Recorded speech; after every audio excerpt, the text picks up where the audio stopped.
Truth and Method by Hans-Georg Gadamer. Chapter 1. Transcending the Aesthetic Dimension. Part 1. The question of truth as it emerges in the experience of art. The problem of method. The logical self-reflection that accompanied the development of the human sciences in the 19th century is wholly governed by the model of the natural sciences. A glance at the history of the word Geisteswissenschaft shows this. Although only in its plural form, does this word acquire the meaning familiar to us. The human sciences, Geisteswissenschaften, so obviously understand themselves by analogy to the natural sciences that the idealistic echo implied in the idea of Geist, spirit, and of a science of Geist fades into the background. The word Geisteswissenschaften was made popular chiefly by the translator of John Stuart Mill's logic. In the supplement to his work, Mill seeks to outline the possibilities of applying inductive logic to the moral sciences. The translator calls these Geisteswissenschaften. Even in the context of Mill's logic, it is apparent that there is no question of acknowledging that the human sciences have their own logic, but on the contrary, of showing that the inductive method, basic to all experimental science, is the only method valid in this field too. In this respect, Mill stands in an English tradition of which Hume has given the most effective formulation in the introduction to his treatise. Human science, too, is concerned with establishing similarities, regularities, and conformities to law, which would make it possible to predict individual phenomena and processes. In the field of natural phenomena, this goal cannot always be reached everywhere to the same extent, but the reason for this variation is only that sufficient data on which the similarities are to be established cannot always be obtained.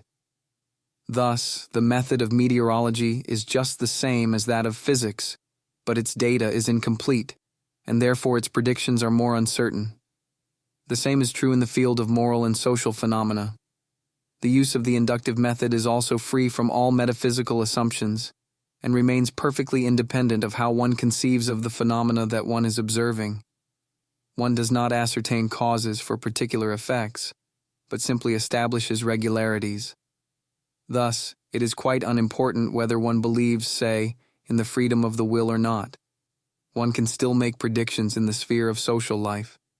To make deductions from regularities concerning the phenomena to be expected implies no assumption about the kind of connection whose regularity makes prediction possible.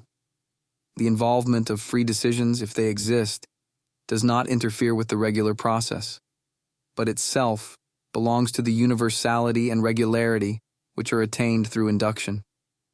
What is programmatically developed here is a science of society, and research has followed this program with success in many fields. One only has to think of social psychology. But the specific problem that the human sciences present to thought is that one has not rightly grasped their nature if one measures them by the yardstick of a progressive knowledge of regularity. The experience of the socio-historical world cannot be raised to a science by the inductive procedure of the natural sciences. Whatever science may mean here, and even if all historical knowledge includes the application of experiential universals to the particular object of investigation, historical research does not endeavor to grasp the concrete phenomenon as an instance of a universal rule. The individual case does not serve only to confirm a law from which practical predictions can be made. Its ideal is rather to understand the phenomenon itself in its unique and historical concreteness. However much experiential universals are involved, the aim is not to confirm and extend these universalized experiences in order to attain knowledge of a law, e.g., how men, peoples, and states evolve, but to understand how this man, this people, or this state is what it has become, or more generally, how it happened that it is so. What kind of knowledge is it that understands that something is so because it understands that it has come about so? What does science mean here? Even if one acknowledges that the ideal of this knowledge is fundamentally different in kind and intention from the natural sciences, one will still be tempted to describe the human sciences in a merely negative way as the inexact sciences. Although Hermann Helmholtz's important and just comparison in his famous speech of 1862 between the natural and the human sciences laid great emphasis on the superior and humane significance of the human sciences, he still gave them a negative logical description based on the methodological ideal of the natural sciences. Helmholtz distinguished between two kinds of induction, logical and artistic instinctive induction. That means, however, that his distinction was basically not logical but psychological. Both kinds of science make use of the inductive conclusion, but the human sciences arrive at their conclusions by an unconscious process. Hence, the practice of induction in the human sciences is tied to particular psychological conditions. It requires a kind of tact and other intellectual capacities as well, e.g., a well-stocked memory and the acceptance of authorities, whereas the self-conscious inferences of the natural scientist depend entirely on the use of his own reason. Even if one acknowledges that this great natural scientist has resisted the temptation of making his own scientific practice a universally binding norm, he obviously had no other logical terms in which to characterize the procedure of the human sciences than the concept of induction, familiar to him from Mill's logic. The fact that the new mechanics and their triumph in the astronomy of Newton were a model for the sciences of the 18th century was still so self-evident for Helmholtz that the question of what philosophical conditions made the birth of this new science possible in the 17th century was utterly remote from him. Today we know what an influence the Paris alchemist school had. For Helmholtz, the methodological ideal of the natural sciences needed neither to be historically derived nor epistemologically restricted. And that is why he could not understand the way the human sciences work as logically different. At the same time, there was the pressing task of raising one branch of knowledge, namely that of the historical school, which was in fact in full flower, to logical self-consciousness. As early as 1843, J.G. Droysen, the author and founder of the History of Hellenism, wrote, "There is, I suppose, no field of knowledge that is so far from being theoretically justified, defined, and articulated as history." Droysen called for a Kant, who, in a categorical imperative of history, would show the living source from which the historical life of mankind flowed. He expressed the hope that the more profoundly grasped idea of history will be the center of gravity in which the chaotic movement of the human sciences will gain stability and the possibility of further progress. The model of the natural sciences invoked here by Droysen is not intended in terms of a specific content, that is, a theoretical model of science to which the human sciences must be assimilated. On the contrary, he means that the human sciences must be firmly established as an equally autonomous and self-reliant group of sciences. Droysen's historic attempts to carry out this task, even Dilthey, on whom the scientific method and the empiricism of Mill's logic had a much stronger influence, retained the romantic, idealistic heritage in the concept of spirit, Geist. He always thought himself superior to English empiricism, because he vividly perceived what distinguished the historical school from all thinking in terms of the natural sciences and natural law. The real empirical procedure that can replace prejudiced dogmatic empiricism can come only from Germany. Mill is dogmatic because he lacks historical training. This was a note Dilthey made in his copy of Mill's logic. In fact, all the arduous work of decades that Dilthey devoted to laying the foundations of the human sciences was a constant debate, with the logical demand that Mill's famous last chapter made on the human sciences. Nevertheless, Dilthey let himself be profoundly influenced by the model of the natural sciences, even when he was endeavoring to justify precisely the methodological independence of the human sciences. Two pieces of evidence will make this clear, and will, as it were, point the way for our own investigation. In his obituary for Wilhelm Scherer, Dilthey emphasizes that the spirit of the natural sciences guided Scherer's procedure, and he attempts to give the reason why Scherer let himself be so influenced by English empiricism.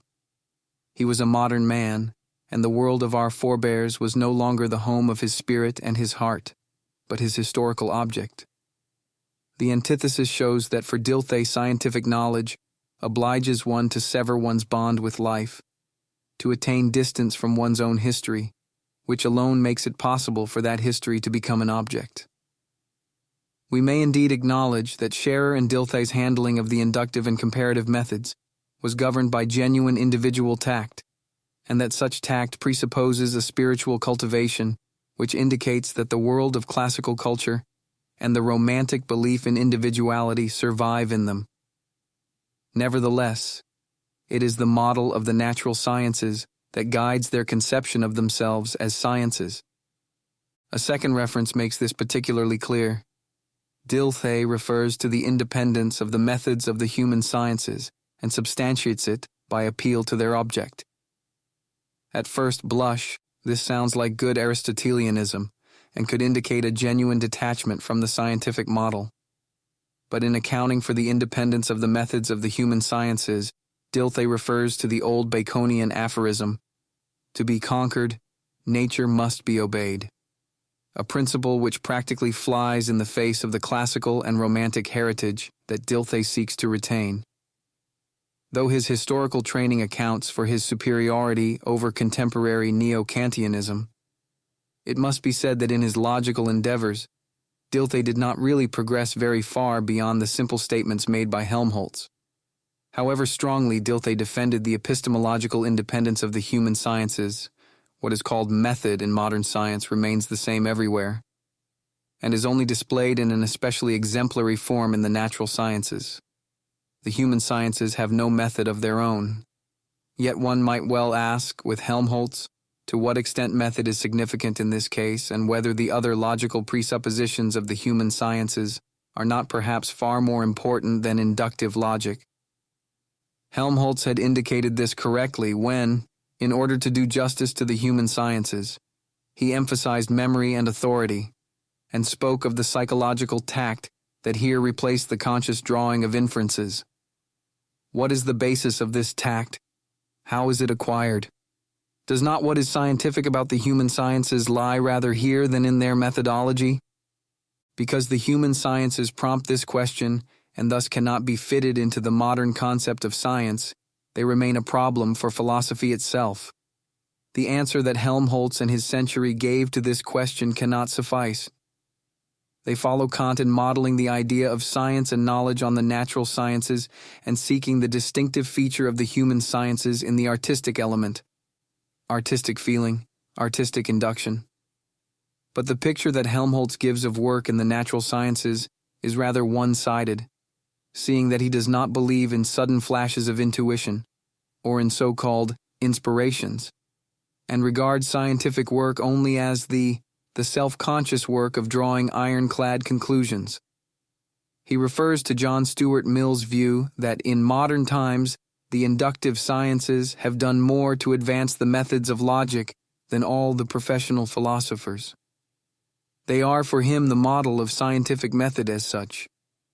Now, Helmholtz knows that historical knowledge is based on a kind of experience quite different from the one that serves in investigating natural laws. Thus, he seeks to determine why the inductive method in historical research proceeds under conditions different from those obtaining in the study of nature.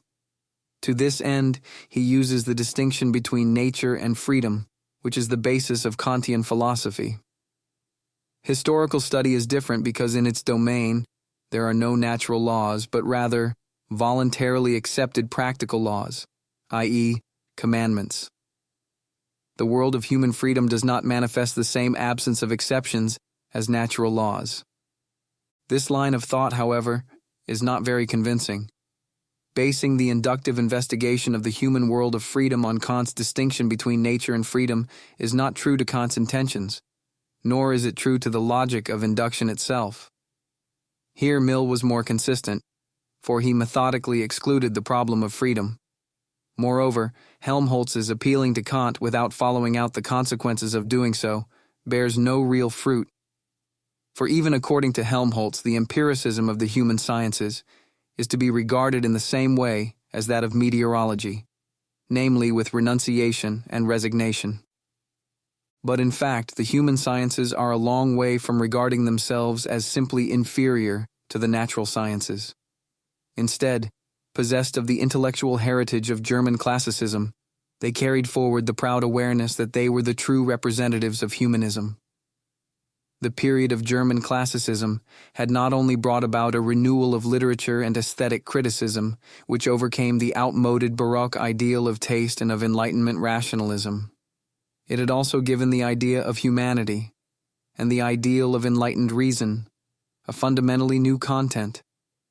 More than anyone, Herder transcended the perfectionism of the Enlightenment with his new ideal of cultivating the human, Bildung zum Menschen, and thus prepared the ground for the growth of the historical sciences in the 19th century.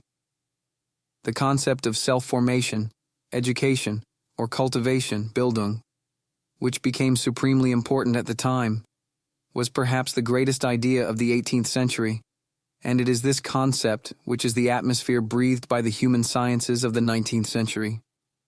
Even if they are unable to offer any epistemological justification for it,